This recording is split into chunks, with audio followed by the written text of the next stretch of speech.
ওকে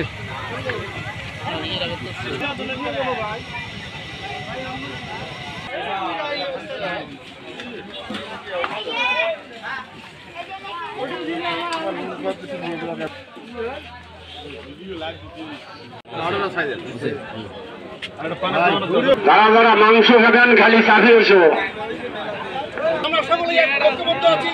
আমরা নুনগাঁও union BNP সকলেই ঐক্যবদ্ধ থেকে আগামী দিনে দেশ নায়ক তারেক রহমানকে ক্ষমতায় আনে এই বাংলাদেশের রাষ্ট্রনায়ক হিসেবে ঘোষণা করার দাবি আহ্বান জানিয়ে আমার সংক্ষিপ্ত বক্তব্য শেষ করছি।